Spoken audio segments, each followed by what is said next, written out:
I will run, I will climb, I will soar. I'm undefeated, oh. Hey guys, it's Danny from the Chronically Mask coming at you from, well, my room. And happy Gastroparesis Awareness Month. As you guys may know, or if you're new here, my name's Danny, and I have gastroparesis.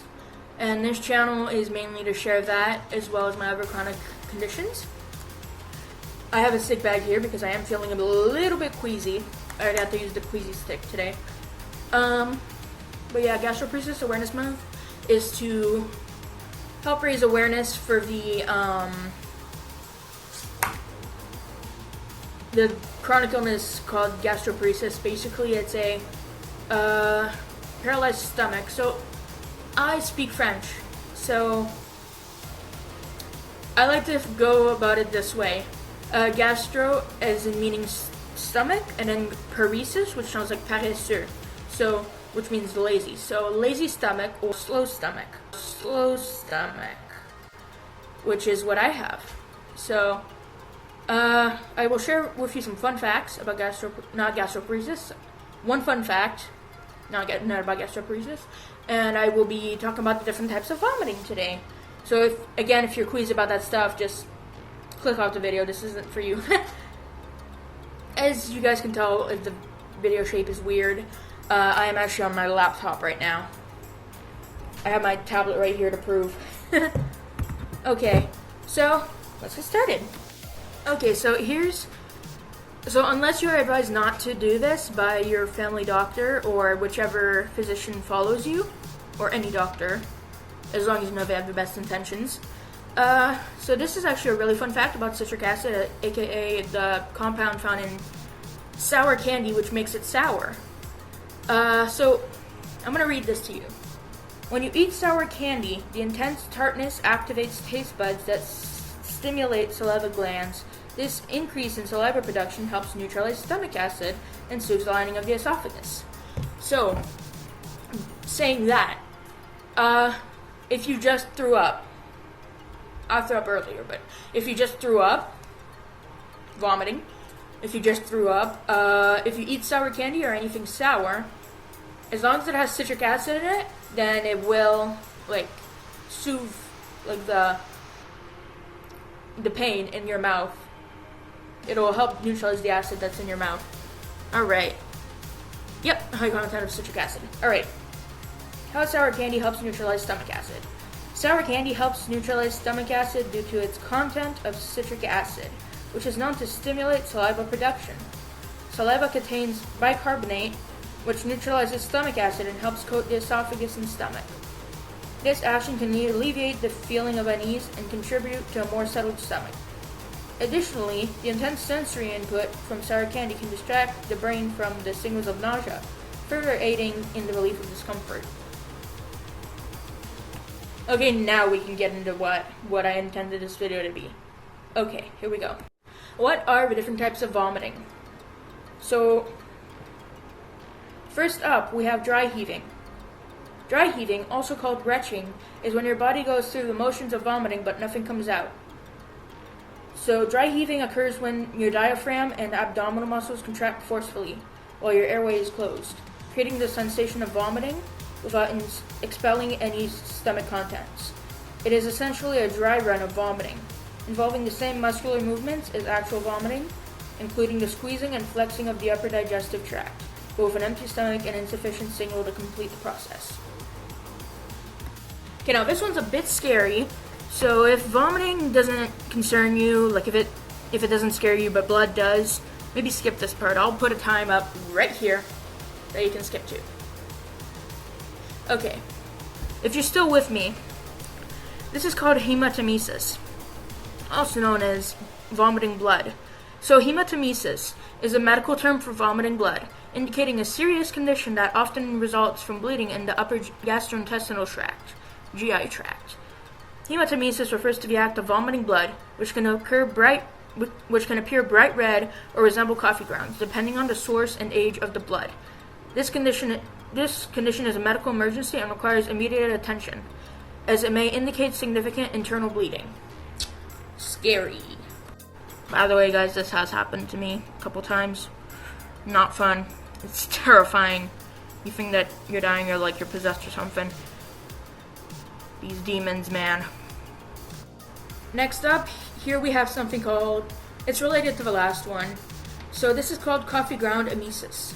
Coffee ground emesis, or emesis, is vomiting that appears dark brown or black due to partially digested blood, indicating internal bleeding in the upper gastrointestinal tract. Coffee ground emesis, CGE, occurs when blood in the stomach or upper digestive tract has been exposed to stomach acid long enough to coagulate and darken, giving it a texture and color similar to coffee grounds. It is a type of hematemesis, which is a medical term for vomiting blood, but unlike fresh red blood, the dark color indicates the blood is not newly shed. Okay, next up we have bilious vomiting. So bilious vomiting refers to vomiting green or yellow bile, commonly caused by severe empty stomach vomiting, bile reflux, or intestinal obstruction, and may require urgent medical evaluation if obstruction is suspected. So basically you throw up something that looks almost like mucus, or like, I don't know how to describe it. I wish I had a picture to put up, but I don't. Darker than this, or this color, basically. Okay, next contender. So we have projectile vomiting next, which I experience this a lot, and it is very sudden. So it can be difficult to prepare for it. But if I suspect it may happen, I will, if I'm holding the bag, I will sometimes put a Chucks, which is, I don't have one with me right now. Hold on, let me go get one. Okay, I'm back. Basically these. They look like puppy pads, but they're meant for medical reasons. Let's not lose the supper. Alright, so projectile vomiting is the sudden forceful expulsion of stomach contents that can travel several feet, often occurring without warning. Projectile vomiting differs from regular vomiting in several key ways. Unlike typical vomiting, which is usually preceded by nausea, salivation, and retching, projectile vomiting can occur abruptly with little or no warning and is expelled with significant force, sometimes reaching distances up to 4 feet. This force is generated by powerful involuntary contractions of the diaphragm and abdominal muscles while the stomach relaxes its lower sphincter, creating high pressure that propels the contents outwards. It can happen to anyone at any age. Okay, now this one is pretty gross. So, not related to the hematemesis, but this one is related to feces. So, fecal vomiting. Fecal vomiting, also known as coproemesis, is a form of vomiting where the material vomited is of fecal origin. It is often associated with gastrojejunal colic. Can you tell I haven't practiced? Gastrojejunal colic, fistula, and intestinal obstruction in the ileum, and can be accompanied by symptoms like abdominal pain, dehydration, and diarrhea. It is a medical emergency that requires immediate attention due to its potential to lead to severe complications if not treated properly. And finally, everyone is born from a woman or someone with, well, you don't have to be a woman, but like you have to have like the female organs, reproductive organs. So it mostly relates to pregnancy, is what I'm trying to say. So, morning sickness, which is often found in pregnancy in the first trimester. Morning sickness is nausea and vomiting that occurs during pregnancy, often starting around the first month and continuing through the 14th to 16th week. Despite its name, it can happen at any time of the day or night. I often have night sickness, as I like to call it. It is common among pregnant women, affecting about 70 to 80%, and is generally not harmful to the baby unless severe vomiting occurs. Okay guys, so while there is no exact percentage for how many people with gastroparesis that refuse treatment every year, but it's more than you think. I currently am being denied treatment here in Canada. They keep trying to push meds onto me, but the meds aren't good for you long term. Okay, gastroparesis is rarely uncommon, affecting roughly 0.02% to 1.8% of the general population, with higher rates in people with diabetes. So it's not like fully rare, but it's rare. Like, it's not extremely rare, but it's rare. And it is definitely not common.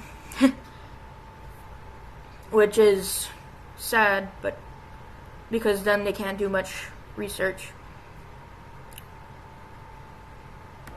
But anyways, guys, that's gonna be the end for today's video. I hope you enjoyed it. I have no clue where the video recommendation will pop up, if one pops up. But please click subscribe on my channel. It helps me raise awareness. And like and comment, because comments also help the algorithm. Fun fact. I don't know what that voice was. But yeah, thank you for joining me today. And if you stayed this whole time, thank you. I appreciate you. You are appreciated, you are loved. Bye guys, see you next time.